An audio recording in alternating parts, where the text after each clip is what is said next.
All right, ladies and gentlemen, you are welcome to another great episode on your favorite political talk show, The Truth with Ben Jokes. Breaking: Nigeria's Dr. Ngozi Okonjo-Iweala has been named by Forbes as one of the world's most powerful women in 2024. This is the 8th time she's been named in her career, and this is coming barely 2 weeks after she was reappointed Director General of the World Trade Organization. This is what we call impact. This is what we call giving the country a positive image. Yet you won't find someone like Okonjo-Iweala attacking Kemi Badenoch for saying the ugly truths about Nigeria. It is those who have contributed to the death of our system and collapse of our security that want to talk. What a shame. And not to mention human rights abuses. Female activist Abiodun Thomas was abducted by the police from her home in Lagos just because she wrote about the excesses of the Nigerian police, including her personal experience. In a working society, the police would have simply invited her to examine her claims, but no, they abducted her in Lagos. Now the IG has reportedly ordered that she be moved to 4 CID in Abuja. This is not a democracy. You don't do this in a democracy. There's freedom of speech. APC chairman Ganduje came out to say APC's next target is to capture Rivers State in the 2027 election, and their plan is to intimidate people using the same Nigerian police. The APC is out to steal, to kill, and to destroy. And a few hours ago, an APC chief began to call out the obvious corruption under TINUBU. His focus was on the collapse of the national grid. You know, when we said that it had become a channel of stealing, some people doubted us. Now, APC chiefs are voicing out. And just as Nigerians were yet reacting to that, another blow from Kemi Badenoch landed. This particular blow landed as a jab on TINUBU. It landed as a right hook on SHETTIMA and as a straight right hand to the face of the Nigerian police. Before I show you details of these top stories and how Nigerians reacted, let me quickly show you these updates. The first one here is a video by Chief Rita Lorry concerning Wike and the land grabbing saga in the FCT. See the video. Now, after 42 years, they are going to demolish it. They want to demolish it and give it to Shinda. Who is Shinda? If you take Shinda's age today, and the period we have been here, Shinda is only 14 years old. And so is Wiki. I listened to Chike talking today. I looked at him. I was sad. He take away 42 years from his age. He's only 14 years old. He was in secondary school. Is that not belittling of me at the age of 84 to go and meet the president? Mr. President, we guys deliberately, someone in my country is demolishing in my house. No, I would rather die. And I will tell my story like I'm telling it now to Nigerians. And then they will know whether they are going to contribute, and at the end, when they are no more, whether their children will inherit their property or the government will take it up. Thank you. You heard that. When her husband, the late Paul Ogbebo, a top military officer, acquired that land, Wike was just 14 years old. Today he's coming out to talk anyhow. And I think Chief Rita Lorry has taken a very good decision not going to beg TINUBU. If the court and the Senate would allow Wike to take the land, let him go ahead. If the Nigerian military would watch him take the land, let him go ahead and take it. First of all, she has other properties. Secondly, she can always get back her property when another government that respects her husband comes in. But what is most important is her charge to Nigerians. She said, if you let this happen today, just know that the properties you are leaving behind for your children will be taken away from them when you are gone. The impunity that you saw and looked away from today will come back to haunt you tomorrow. Point blank, period. Next video here is a video on the discussion of the creation of state-controlled police. As it is in Nigeria, the police force is controlled by the Inspector General of Police, who is controlled by the president. So we only have federal police. That is the Nigerian system. Now there is a bill for each state to have its own police separate from the federal police to be controlled by the state governors. And there have been mixed reactions regarding that bill. Let's take this video by Seun Okinbaloye and the Kaduna State Governor discussing the state police creation. See the video. Would you not use your own police if it's within your capacity to go after that kind of person? That is a worry. That's why some Nigerians fear that if this gets into the hand of governors, they might use it against a political opponent. How do you are you able to let Nigerians come to some kind of assurance that this may not be misused, since you have put together a bill like this before? Let me tell you, I made it clear. Look, when you're putting a bill, I'm happy that institutional life. You see, when we decided to say let's sponsor this bill for the creation of state police, we made it clear. You can only abuse that if the people that granted that law allows that to happen. You have to look at the law. And like I said, we made it clear at that time that state police should not be allowed to take a lot of responsibilities when it comes to issue of political activities. Where that happened, the federal police force should take precedence. That's what happened in other countries around the world. They should focus on crime prevention, crimes issues. That's what it's supposed to be. Political issues, you can limit their involvement. And that can only happen during the crafting of the law. You heard that. Very funny Kaduna State Governor there talking about the law that crafts the police. Who does not know that laws are not obeyed in this country? Everybody knows that the laws are only for the poor in this country. So stop talking about laws. But to be honest, if not because of the culture of impunity in Nigeria, the creation of state police should not even be a debate. It's something that we should have created a long time ago. Nigeria is too big a country to be manned only by federal police. Each state has its own peculiarities, so each state is supposed to have its own police. But we know that governors are going to abuse it. In fact, you may start seeing riots, Osun State Police versus Ondo State Police. Governors will start fighting each other using the police. You know, it can really be a disaster to have state police, but there are also merits to it. So this is the confusion that the corruption in Nigeria has thrown us into. Anyway, we'll keep our fingers crossed and see how this unfolds. Now, let us look at the top stories in today's episode. First of all, we're looking at that update where an APC chief questioned the frequent collapse of the national grid. He said it is time for that issue to be investigated, that this is no longer normal. And next is that update, that heavy blow by Kemi Badenoch on TINUBU. It hit TINUBU as a jab, hit SHETTIMA as a right hook, and hit the Nigerian police as a straight right on the face. Let's start by taking that update by the APC chief. Look at how the papers reported it. Angry APC leader alleges sabotage of national power grid, urges TINUBU to probe endless collapses. Olatunbonsun Oyintiloye, a chieftain of the All Progressive Congress APC in Osun, has appealed to Bola Tinubu to set up a probe panel on the incessant national grid collapse.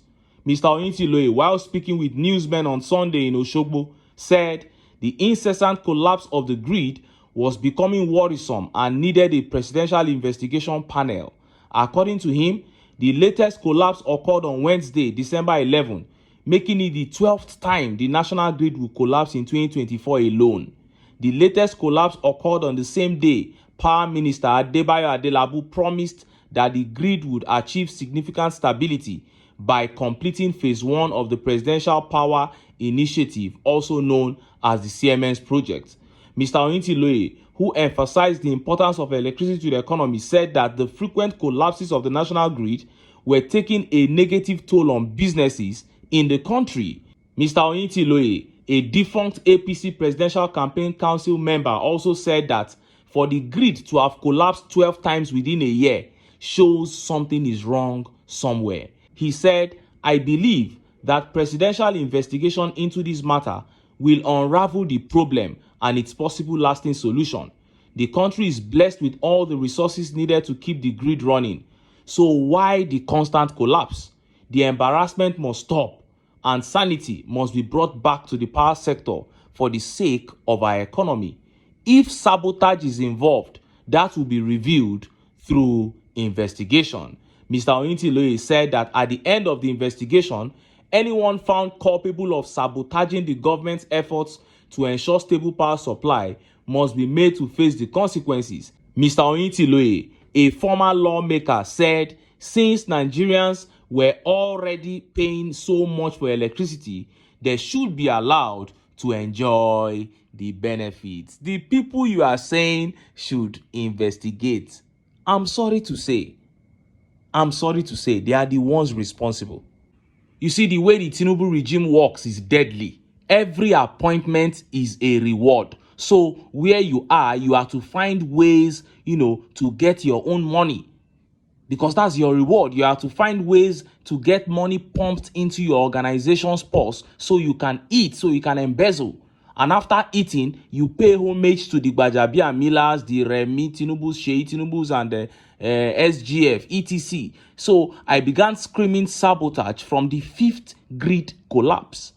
And recently, my words were confirmed when TCN said they had spent 8.8 billion naira in the last 11 months fixing all the problems of grid collapse and vandalism across Nigeria. And do you think that 8.8 billion naira will go down on a sabotage in that sector without the minister knowing about it? Is it possible? What is the budget of the sector?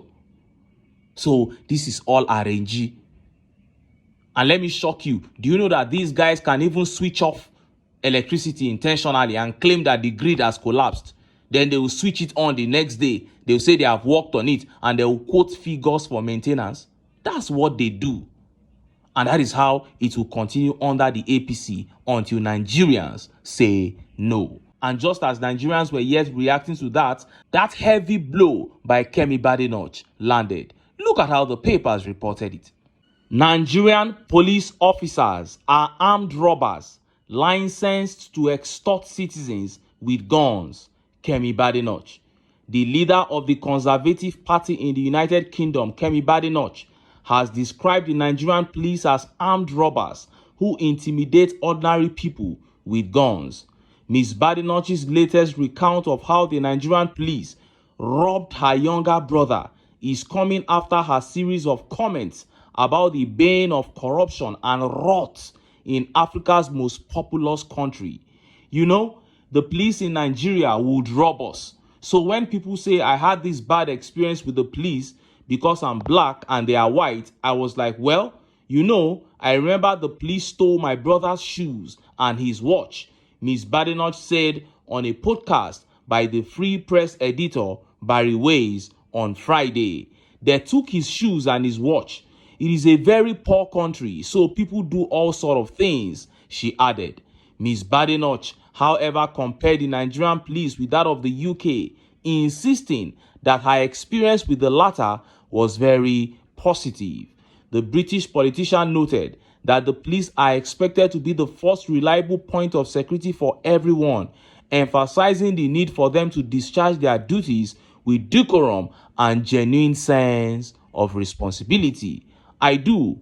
You remember my experience with the police in Nigeria was very negative, and coming to the UK, my first experience with the police was very positive, and giving people a gun is just a license to intimidate. But that's not the bar we should use for British police. Obviously, it should be much higher, she added. But my experience was so positive. When I was boggled, for example, the police were there, very helpful. They eventually caught the person. So the police are the first line of defense for everything. Ms. Badenoch has been at the center of criticism from scores of Nigerians, including Kashim Shettima, who has slammed her for denigrating her home country in favor of the UK. Mr. Shettima recently told her to go ahead and change her name if she does not want any association with the greatest black nation on the earth, the nation called Nigeria. Shettima dismissed Ms. Badenoch's denigrating comments as immaterial to the country, saying Nigeria will triumph. However, the British politician has continued to use every opportunity in the British media to comment on Nigeria's systemic corruption and volatile security crisis. Systemic corruption. That is what the lady is exposing. And instead of Nigerians to catch it and see what they can do about it, some fools are criticizing her. And as I have said, this statement by Kemi Badenoch is a jab to TINUBU and a right hook to Shettima. Of course, we saw what the Nigerian police did in Lagos during the gubernatorial elections between Sanwo-Olu and Gbadebo Roads. We saw how the police was helping thugs, TINUBU's thugs, to snatch ballot boxes in Gbadebo Roads' strongholds. So when Kemi Badenoch says that the police are armed robbers walking about in broad daylight, it is an indictment on TINUBU himself and the entire APC. And look at how Nigerians reacted. Let's take some of the tweet reactions. Gbemisola here says, no lies detected. Police in Nigeria demarket Nigeria with their bad way of policing. No wonder they are rated the worst in the world. Of course, they are the worst in the world, the very worst. And Hakim Adesanya here says, this is very true of the Nigerian police. Example, they are there at Ladipo on Fatai Atere Road every morning, robbing people instead of protecting them. They robbed me on Friday. You must give them something to be able to go your way. They asked me for my vehicle particulars. I showed them on my phone. They said I should go and print it out for them before they let me go. I had no choice but to find them something before I was asked to go. This is nothing but robbery. And Fem here says, you won't hear talk? Kemi is talking. TINUBU's government won't like the PR they are going to get. That is it. The lady was on her own. They began disturbing her. And now she's giving them back to back. And this tweet here says, the fact that she is Yoruba just makes this so interesting. Abike Dabiri self go dey shit for pants where she dey now. That is it. And Daddy Olaedo here says, make una leave this lady alone. What she said is true. It's absolutely true. Why have we become haters of truth in this country? And this tweet here says, is it not the truth? We need more people like her to expose the corruption in Nigeria. That is the truth. I wish that every highly placed Nigerian everywhere in the world will say the truth as it is. This is the only help you can do for Nigeria. Not meeting these people, shaking them as if everything is okay.